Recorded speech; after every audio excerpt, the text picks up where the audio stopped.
ॐ अखण्डमण्डलाकारं व्याप्तं येन चराचरं तत्पदं दर्शितं येन तस्मै श्रीगुरुवे नमः। बोलिए कृष्ण भगवान की जय, बोलिए श्रीमद् भगवद गीता। हम सभी का बड़ा ही सौभाग्य है कि महागौरी मंदिर प्रांगण में श्रीमद् भगवद गीता ज्ञान यज्ञ हर रविवार को यहाँ होता है। इसी अंतराल में हम सब चौथे अध्याय के 37 श्लोक में पहुंचे हुए हैं। यहाँ पर भगवान श्री कृष्ण अर्जुन को बता रहे हैं कि जिस प्रकार अग्नि ईंधनों को भस्म कर देती है, ईंधन को, उसी प्रकार ज्ञान रूप अग्नि समस्त कर्मों को भस्मीभूत कर देती है। इस संसार में ज्ञान के सदृश पवित्र करने वाला निश्चय ही अन्य कुछ भी नहीं है। उस ज्ञान को कर्म करते हुए काल बीतने पर कर्म योग के द्वारा शुद्ध अंतःकरण वाला मनुष्य स्वयं ही आत्मा में अपने भीतर उसे पा लेता है।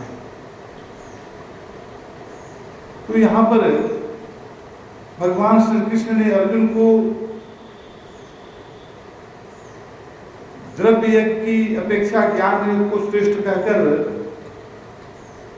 ज्ञान को प्राप्त करने के उपायों को चर्चा करते हुए ज्ञान की महिमा और प्रभाव का वर्णन किया है।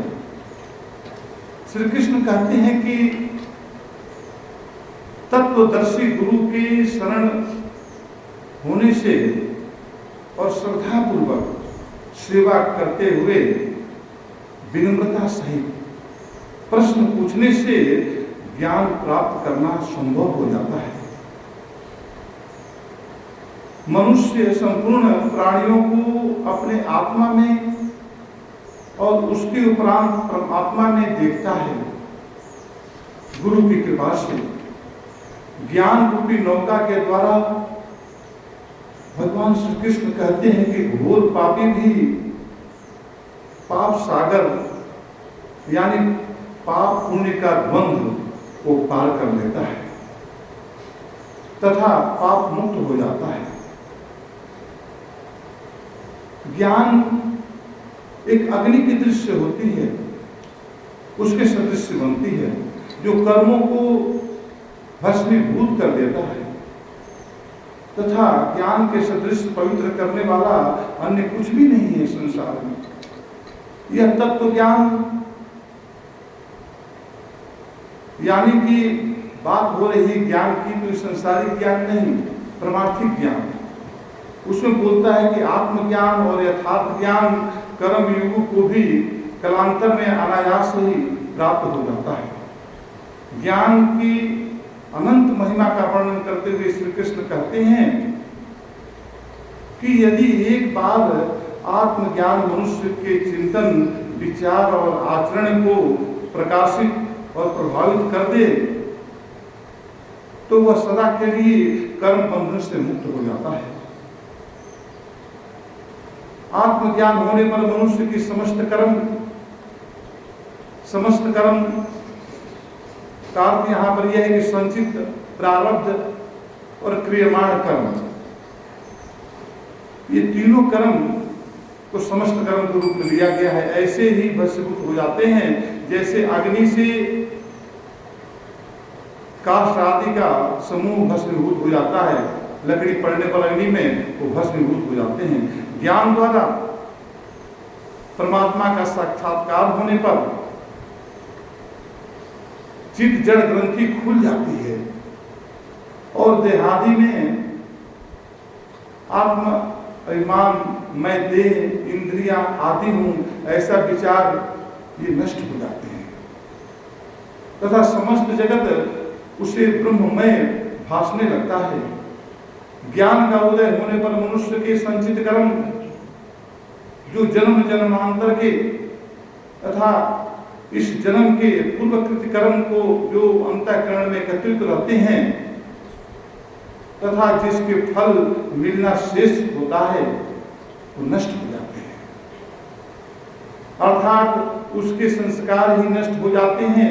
ज्ञानवान पुरुष को प्रारब्ध कर्म, संचित कर्म में से ही वर्तमान जन्म में फल देने वाला कुछ कर्म का फल भोग रहने पर भी उसके दुख सुख प्रभाव का अनुभव नहीं होता।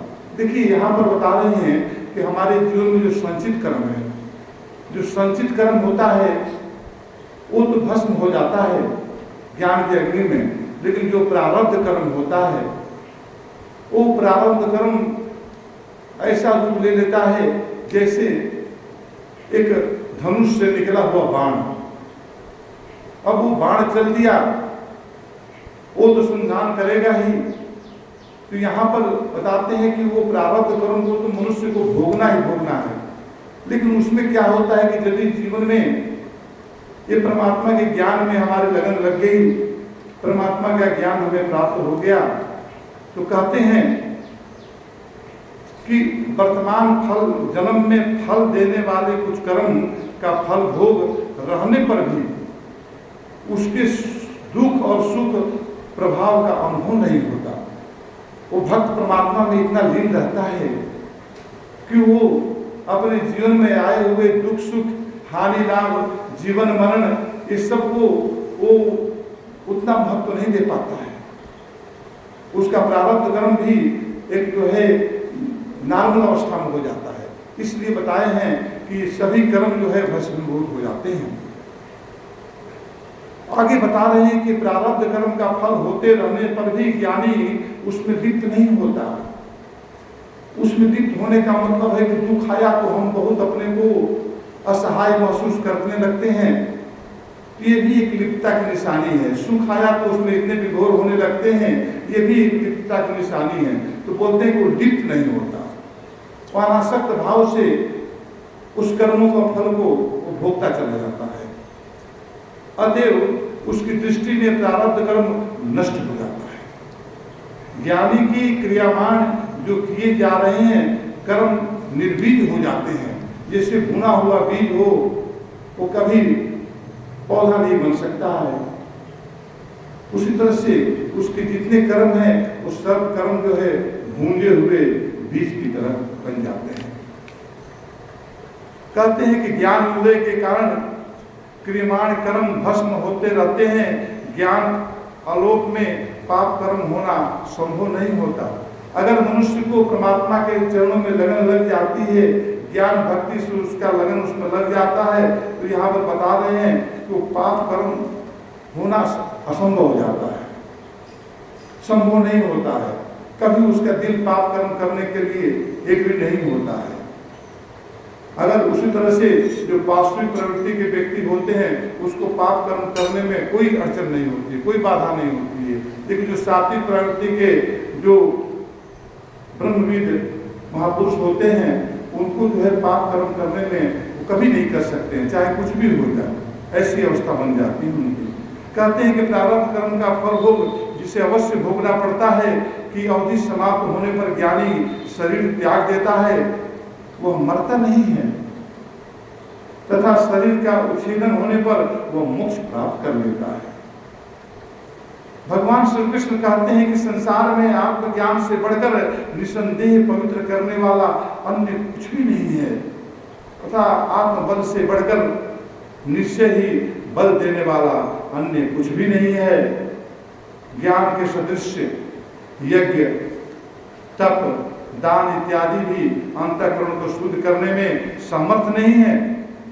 देखिए यहाँ पर बात होता है, बहुत बड़ी बात भगवान श्री कृष्ण हम सभी को प्रेरणा के बात बता रहे हैं। कह रहे हैं कि ज्ञान के सदृश, ज्ञान के समान जो यज्ञ है, तप है, दान है, इत्यादि को भी अंतःकरण को शुद्ध करने में समर्थ नहीं होते हैं।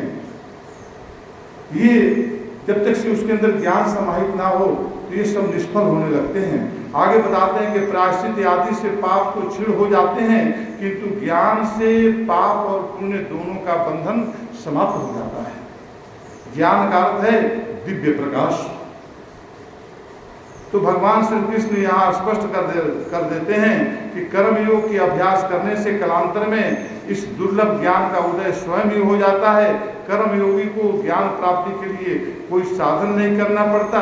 कर्मयोग और ज्ञान योग का ज्ञान प्राप्ति रूप एक ही परिणाम होता है। आगे बताते हैं।